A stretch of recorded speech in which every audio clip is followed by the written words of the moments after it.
वंदे मातरम साथियों, आज हम एक नए वीडियो में नई शख्सियत के साथ, नए हमारे विद्वान साथी के साथ आज का जो हमारा विषय है वो है केमिस्ट्री, रसायन विज्ञान।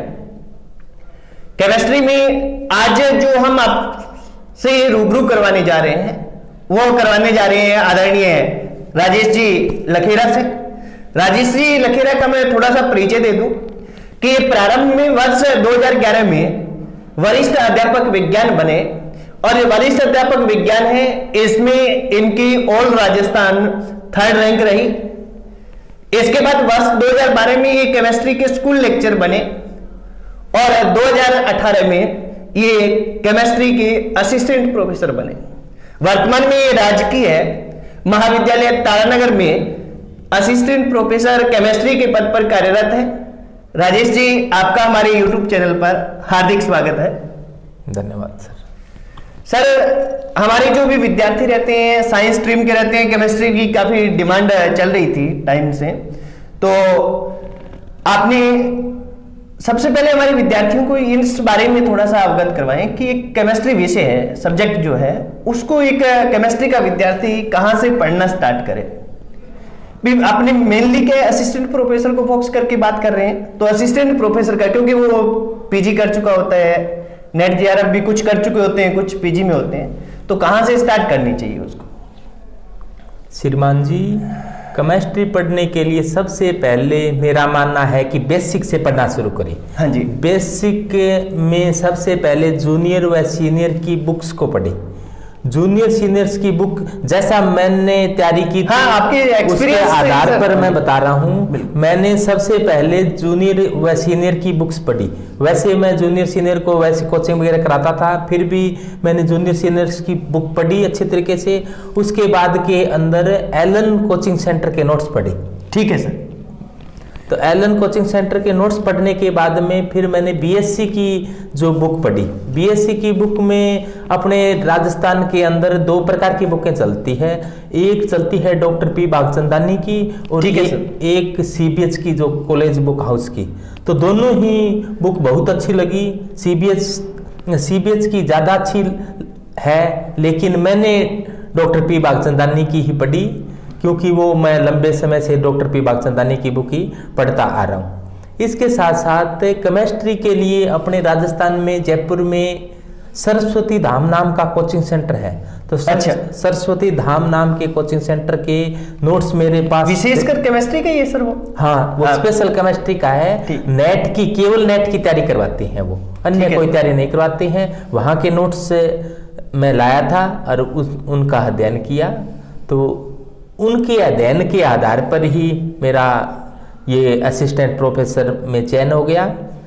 इसके साथ साथ मैं पहले 2nd ग्रेड में लगा था, जैसे आपने बताया।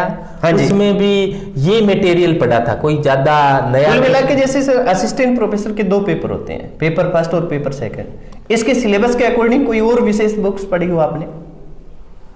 इसके लिए सर जी मैंने बीएससी की बुक पर ज्यादा गौर की। बीएससी ये असिस्टेंट प्रोफेसर सिलेबस के लिए थोड़ा सा, क्योंकि बेसिक बातें हम, जैसा सर ने हमें बताया कि कक्षा 11 और 12 की जो बेसिक बुक्स है वो तो पढ़नी पड़ेगी।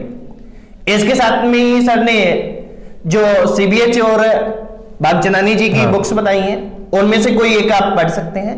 और साथ में क्या है कि सरस्वती धाम कोचिंग जो जयपुर में है, जो केवल नेट की केमिस्ट्री की कोचिंग करवाता है, उसके नोट्स भी सर ने पढ़े हैं। हम जानना चाह रहे हैं सर कि जो हमारे विद्यार्थी हैं असिस्टेंट प्रोफेसर की, ये चीजें तो पढ़ी, इसके अलावा और क्या पढ़ना चाहिए उनको?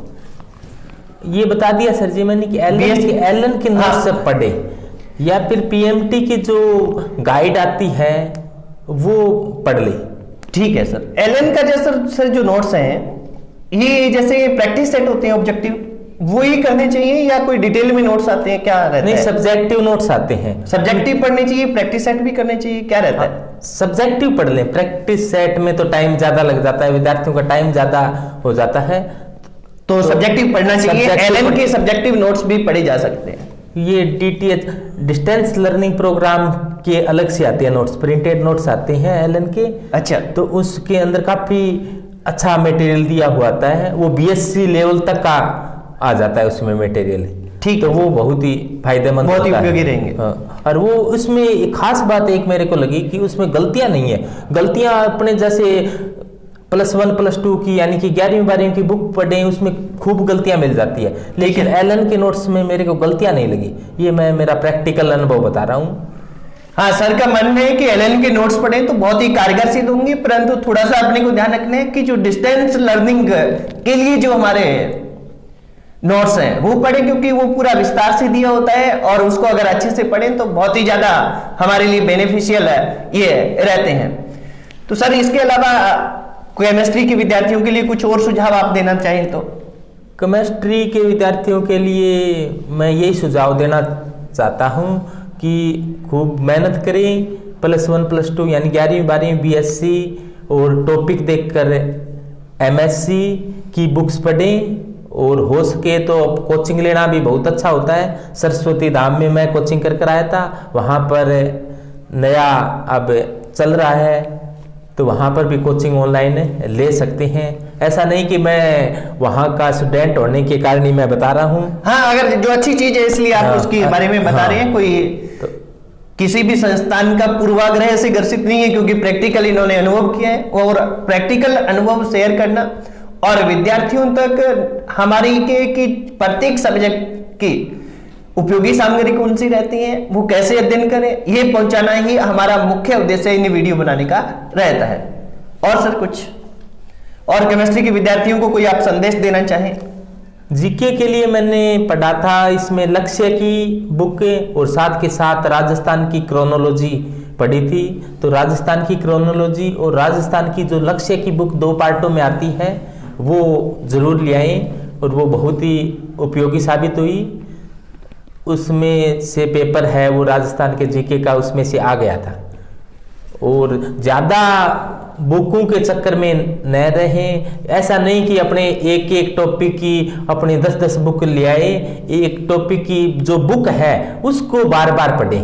जैसे +1 +2 की बुक है उसको आपने 2 बार पढ़ लिया, BSc की बुक है उसको 2-3 बार पढ़ लिया। ऐसा नहीं कि BSc की 3-4 लेखकों की बुक ले आए, उनको पढ़ने की बजाय जो भी एक लेखक की पुस्तक ले आए उसको बार बार पढ़ा जाए, ताकि अपने उस पर क्लियर हो जाए, जो भी मटेरियल अपने पढ़ रही हैं वो क्लियर हो जाए। इसके साथ साथ हो सके तो एलन के नोट्स और सरस्वती धाम के नोट्स जरूर पढ़ लें।